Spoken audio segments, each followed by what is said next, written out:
the knife. How old were you?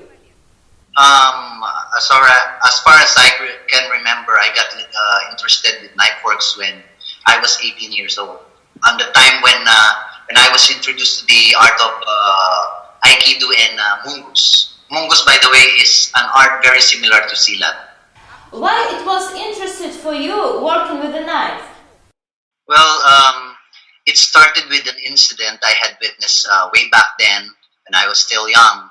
I saw someone attacking our neighbor with a knife, and he was so helpless. After being stabbed, he just kept on backing off, covering his wound with his hand, and then asking for help. He was lucky that the attacker was disoriented because the crowd is already starting to build up in numbers at that time.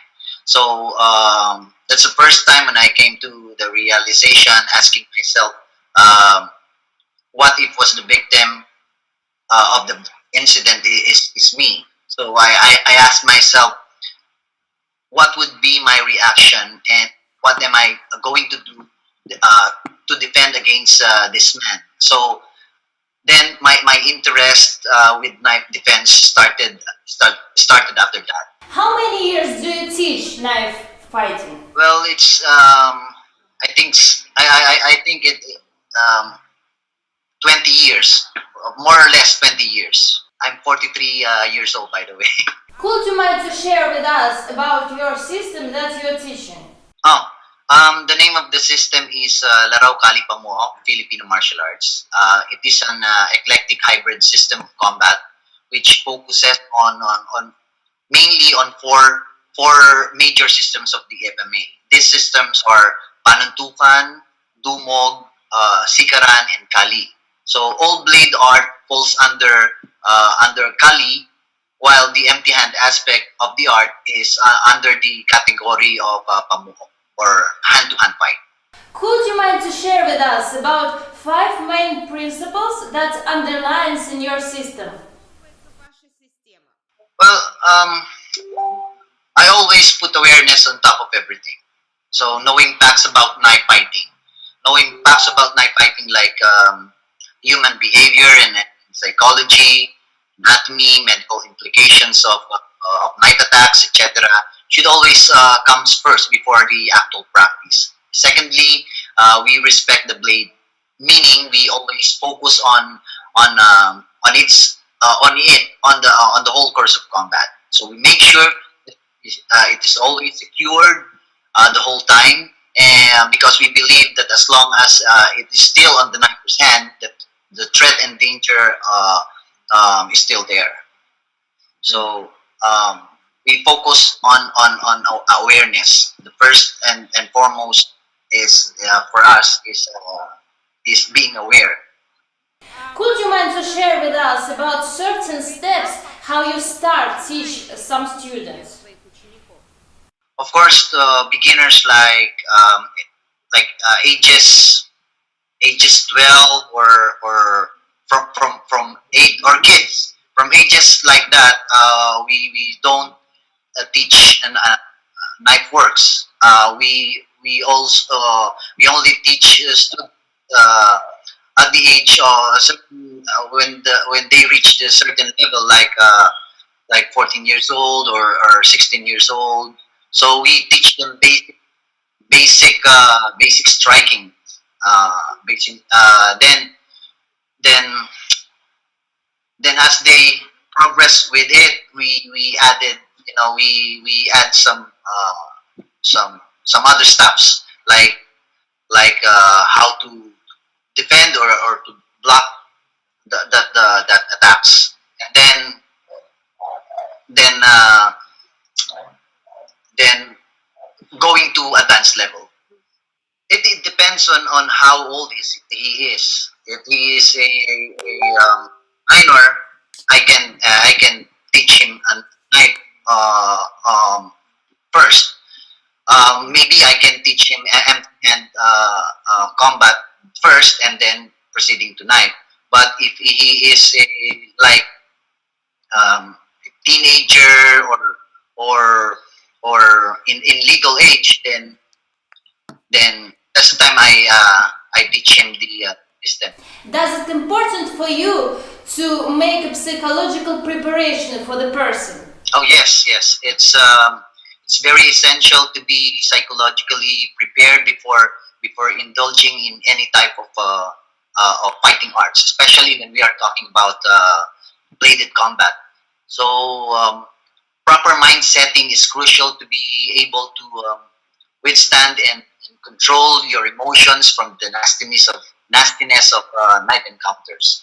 So I think one must be committed to anything necessary to survive or win a fight, even if it requires brutal engagements. And you can only do this if your mind is conditioned. What is the most important things when you work with a knife? I think that's it. I already told you that the awareness is should must be on top of everything. So being aware of the realities of knife fighting is should always be considered first. Today we have some situation like this. For example, one person he is training in the gym for 3-5 years, and after he going outside on the street and he faced the real situation with a knife attack and he doesn't know what to do. He just run away or he just freezing. So why does it happen? How do you think? Well, I don't confuse myself with this because I know that it's normal. Nobody knows how the fight will go and what would be its outcome. So gym training and real knife fight situations, though correlates each other same way, are still two different things. It is expected that different levels of emotions are present with different person. So for me, it's just a matter of how you practice psychologically or emotionally or methodologically. So or what you practice, meaning the good system of combat, and who do you practice with, which it's the right instructor. So that will make you effective in a real fight. If you are being trained properly in the gym by an instructor with a systematical method of instructions, it's less likely that you will be disoriented in an actual fight. I'm not saying that running is a bad thing, because sometimes running could be the best option and maybe the smartest thing for you to do. How do you think? What pushed the person to start working with a knife? I think same as mine. I think people came to think about their fate, that if they don't learn how to deal with a knife wielding person, then their lives will be compromised. Do you have any certain criteria? How do you make selection for the students? Which students do you teach and which students you don't teach? Well, I think it's very hard to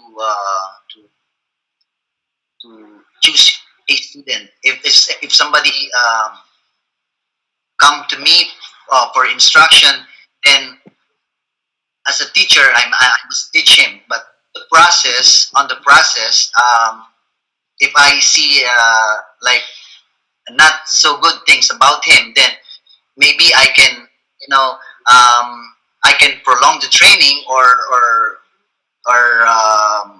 make some adjustments with him, like discipline him first before going into the deeper aspect of the art.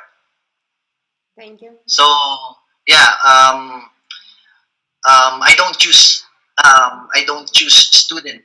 If they come to me, if they want to learn, and then I will teach them. So if they have patience, if they are patient enough to wait for the real thing, then yeah, I think it's better. It's good for them. Today we have such a situation when there are a lot of teachers of the knife fighting. And how do you think, why they exist? This is inevitable, especially in the Filipino martial arts, considering that it is a blade system. This is what we are trained to do. So after several years of practice and mastery, we only have one path to take, and that is to teach, and we teach what we have learned. However, not all teachers are qualified, so students should also be cautious about that. They must conduct research first before enrolling to a particular instructor or school. Uh, though difficult to some who is really a newbie, it's still important to take efforts on making queries and conducting studies on the ability of your prospect instructor, because your life will will depend on it. Do you have any certain criteria how you can understand who is the real master and who is not? Oh, oh well, with my long experience in the martial arts and also in teaching, I think I can distinguish a credible instructor from an inexperienced one. It will show on how they give uh, respect to the blades, how he skillfully moves, and how he intelligently explains things about the reality of knife fighting. But well, with the untrained eye or uneducated person in the martial arts, of course, it's hard to know who really are the good ones. Do you have in your system some advantages that distinguish your system from others? Well, one of the advantages my system has is its ability to continuously evolve with time. Though traditional in a sense, we consider adapting with present nature of things and not sticking to what we only know. We're not fanatics of only one system, but rather open-minded with various styles, concepts, and principles of other systems. So we also believe in innovations and make ourselves always updated with new ideas. Do you have any certain logical model in your system and how does it look? Oh yeah, LKP FMA or Laraw Pamuok has its own curriculum, and each system inside LKP has its own syllabus and modules from which students take to progress in the art. So we have our own curriculum. Yeah, LKP FMA. So our group has its own curriculum, and each system inside the curriculum or inside LKP has its own syllabus and modules. It could be my previous art. It's the mongoose. My base system is mongoose, so it is very similar to silat. So mongoose is an animal which kills snakes. Mm-hmm. Okay, it's a rodent that can kill poisonous snakes. So we adopted that animal because of its characteristics, like it's very agile, and when it grabs the opponent, it never let go of the opponent. So I guess it's one of the logical model in our system that we follow. Does it important for you which size of the knife to work with? No,